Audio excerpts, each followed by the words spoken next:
Alright, bro, look, today, ladies and gentlemen, we are running it back with our favorite Crashout. You guys absolutely loved how I told the story of Journey to the West, and we're asking for part 2 since like the first day of the video dropping. I wasn't even planning to make a part 2, but since so many of you asked for it, you know, I had to deliver. Now, I'm not gonna be telling the entire story of Journey to the West, because again, I don't want to make an hour-long video. But I am going to cover a couple of the demons that they got into squabbles with, and all the monk nappings that Tripitaka got himself into. And if you guys want me to continue covering the story, sound off in the comments. Enormous shout out to Omi for editing this video. You guys also praised his editing in the last video, so we're running it back. Anywho, sorry for the long intro. If you're new to the channel, please leave a like, subscribe, and consider becoming a member if you want some extra content on the side and, you know, to just support me. Anywho, back to Journey to the West. Last time, we left off with Sun Wukong being trapped under a mountain. Brody was stuck under there for 500 years. And 500 years into Sun Wukong's banishment under a mountain, Buddha decided to write some fire bars. About 15,000 of them. Okay, yeah, this shit's some fire. Hey, I need the degenerates and gooners in the East to learn about this, because these creatures are too goated, and they need to start practicing Buddhism. Guan Yin, who was there, volunteers to find a monk to make the pilgrimage to the West, to pick up the scriptures and take them back to the East. Like, this was an insane journey, bruh. Anywho, before she goes to Chang'an, she decides, let me check out the route that this pilgrim is gonna take, just to make sure it's safe, which unfortunately for her, just a little ways away from the Thunderclap Monastery, they run into this wild water spirit, who proceeds to get into a fight with Moksha, which, if you remember from the last video, is Guan Yin's attendant. Anywho, they fought until the water spirit sees Guan Yin, and bro's like, oh shoot, I am so sorry, Bodhisattva Guan Yin. Please forgive me. Guan Yin's like, what are you doing in this river, bruh? Turns out, he was once a general of the Heavenly Court, but during the Peach Festival, he somehow broke a crystal cup, to which bro received 800 lashes and was banished to the Shadow Realm, to where he is now. Guan Yin was like, okay, look, if you want to be redeemed, you will help my disciple make his journey to the West. Bro was like, are you sure? Like, I literally ate 9 people. Guan Yin was like, oh my Buddha. Take those 9 skulls, wear it around your neck. They will come in handy later. And by the way, I'm giving you a new name. Your new name is now Sandy. And then she continues on her way to see what other buffoonery is gonna happen on this road. Now, while on her way, she gets attacked by this pig monster wielding a rake. And the same thing happens as last time. Moksha fights to defend his master. And in the middle of the fight, the pig demon realizes who Guan Yin is, asks for forgiveness, and explains that he was Marshal of the Heavenly River. But Brody is a gooner. He gets drunk one night and hits on the moon goddess. So as punishment, they smacked him with 2,000 hammer blows, turned him into a pig, and banished him like the last guy. And for anyone who's played the Black Myth Wukong game, yes, this is Zhu Bajie. Anywho, Guan Yin is like, look, I'll make sure the court forgives you if you assist my disciple in his journey. And from now on, your name will be Pigsy. So the pig agrees. And Guan Yin continues on her way, until she somehow stumbles onto this crying dragon. And at this point, she's like, oh my, what is going on? Well, turns out, he accidentally burnt his father's house. And the Jade Emperor was like, off with his head! And on God, bro, a couple of comments pointed out, like, this man was the real Crashout of the last video. My God, he really said off with his head. Anywho, his execution was a couple days away. But Guan Yin flew to heaven, pleaded her case for the dragon not to die. And she tells the dragon, my disciple's gonna come by here on his journey. You are going to transform into a horse and help them along the way. Great! And she continues on her journey, until she pulls up on this giant glowing mountain. Yo, Guan Yin, oh shit, long time no see, cuz. She hears this yelling and goes to check it out. Turns out it's 5 Phases Mountain, the one Sun Wukong was trapped under. And Guan Yin was like, oh, hey Wukong, my disciple is gonna come by on his pilgrimage. He's gonna free you, and then you're going to help him on that journey. And Wukong was like, oh, what? That up! Because again, Wukong's always one for an adventure. And so Guan Yin makes her way to Chang'an, where she finds her monk, gifts him these 5 treasures that Buddha had given her, names him Tripitaka after the scriptures, that was their name, and sent him on his pilgrimage. Now, mind you, Tripitaka had a wild-ass birth story, bro. And bro was literally born to be the main character. And he's also a reincarnation of Golden Cicada, one of Buddha's OG disciples, so he was just made for this job. Tripitaka begins his journey. By the way, at the beginning, he had 2 others with him, but literally 2 weeks after leaving, they got kidnapped, his 2 buddies got eaten, and they were saving Tripitaka for last. But a mysterious old man came, waved his hand, and his ropes untied themselves, they grabbed their shit and dipped. After getting away, the old man turned into a beam of light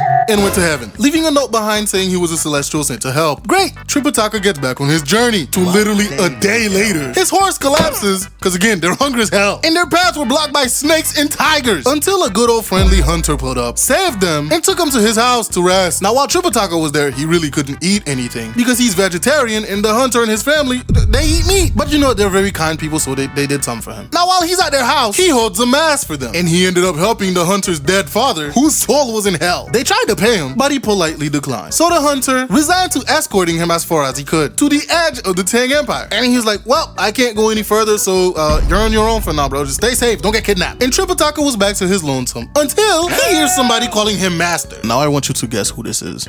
Yep, it's the boy Wukong trapped under the mountain. Bro's like, hey, I'm supposed to help you along your journey. All you gotta do is free me from under this mountain. Tripitaka looked at him like crazy, bro. Dude's like, how on... I can't lift the mountain. Well, how do I help you? Oh, well, you just gotta climb to the top of the mountain, remove the seal, and it's all good. So Tripitaka does it and stands a very safe distance away. And Wukong, like a complete boss, demolishes the mountain on top of him. And now we got the first member of the party. Now, after departing, the first trouble they ran into was a tiger. And Tripitaka, bro, he can't fight tigers. He wasn't trained to do that. But Wukong, though, Brody whacks the tiger in one shot, skins it, and wears the skin. Tripitaka's looking like, hey, yo! At least he's not traveling with a naked monkey. Until they ran into some bandits. They pulled up like, all right, drop all your stuff and give you, like, bro, we're robbing y'all. But Wukong is like, actually, I'm gonna need y'all to run your pockets. You're being robbed. Now, of course, they didn't take this seriously because there was more of them. They go on the offensive, beating the daylights out of Wukong. But it did nothing. And Wukong's like, all right, my turn. He brutally murders all 6 of them and took their shit, like he said. And then he goes back to Tripitaka all proud and shit until Tripitaka was like, yeah, nah, this ain't it, Wukong. You are way too quick to kill niggas. In case you forgot, your Crashout ways are the reason you were stuck under a mountain for 500 years, broski. You'll never become a monk if you continue like this. And Wukong got mad. Bro was like, you know what, man? Fuck this. You can continue this shit on your own and leave. Tripitaka was like, bruh, now I gotta continue on my own. So he does until he runs into an old lady. He explained how he was traveling with this troublesome monkey. So the old lady gave him a robe and a cap. She's like, give him these. I bet you he'll stop acting like an ass once he gets some drip. She also teaches him this spell just in case the monkey starts being a head ass. After that, the old lady turns into a beam of light and flies east. That was Guan Yin, by the way. Now Wukong ended up going to one of his dragon pals in the Eastern Ocean to ask for some advice. To which the dragon told him, yeah, bro, if you continue being a lazy head ass and refuse to accept criticism, you're gonna be continued to be viewed as more of a demon than an actual immortal like you want. Wukong was like, Loki, you right. Alright, I'm gonna head back. And gets on his way. Until he ran into Guan Yin, who promptly chewed his ass out and told him to go back. When he got back to Tripitaka and he was offered the drip, bro was happy. Until he recited the spell, which gave Wukong a splitting headache thanks to the cap tightening around his big ass head. Now mind you, Wukong haven't gotten out of his Crashout ways. So bro tried to sneak behind him and whack him in the back of the head. But Tripitaka was too fast with the spell and gave him a headache again, which forced his ass to chill. They went on their way until they stopped in front of a river. And then this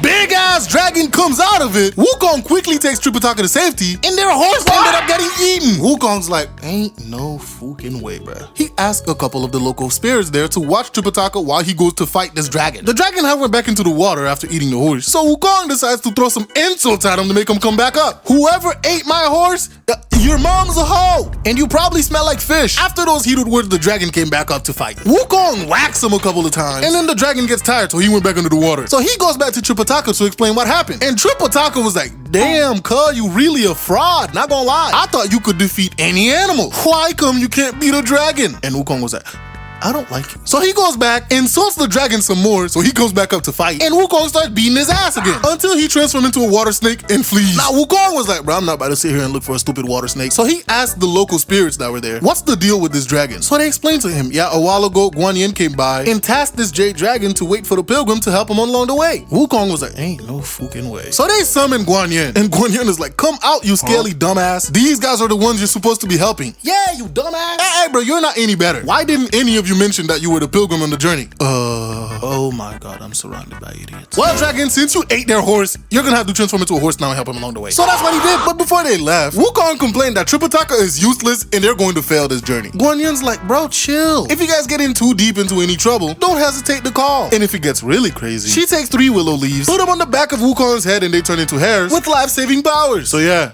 Wukong just got life insurance. Anywho, they continued on the journey until they come across a village, to which they meet a young man who's like, welcome to the village of Gao. By the way, everybody's named Gao. Anywho, Mr. Gao is looking for someone to exercise his son-in-law, which sounds absolutely insane, but there is more. Turns out 3 years ago, this handsome dude put up demands to marry his daughter. After getting what he wanted, bro just locked her ass up in the back of the house. And as time went on, bro started to let himself go. And he is suspiciously looking more and more like a pig. Mr. Gao, realizing that he got bamboozled, tried several times to get this man exercised, but they never succeeded because they were all fraud just looking for some bread. Wukong hearing this is like, oh shit, well you're in luck. We are two traveling monks well versed in exorcising demons. So we'll take the job. Wukong goes to where they were keeping the youngest daughter, only to find her disheveled and unkempt. Wukong on the other hand just wondering where the demon is. The young girl was like, yeah, he heard somebody was gonna come to exorcise him, so he dipped and is not coming back until the middle of the night. And when he travels, it's a gust of wind and through fucking clouds, so nobody could see him. Wukong is like, fine by me, I'ma just wait for him here. So he transforms into an exact copy of this girl and waits for her husband to come home. Now it's nighttime, and through a giant gust of wind and cloudy mist or whatever the hell, this man pulls up. And Brody is chopped like a ugly bitch. Anywho, Wukong starts getting some information out of him. And he mentions the exorcist. And Brody was like, do you know who I am, bro? I ain't scared of no exorcist. They can't touch me. I mean, they said he's a pretty strong one. I think he goes by the name, the Great Sage Equal to Heaven. And bro's cheeks immediately clenched like he is terrified. He's like, all right, honey, so I'm just gonna head back out. Oh no, shawty.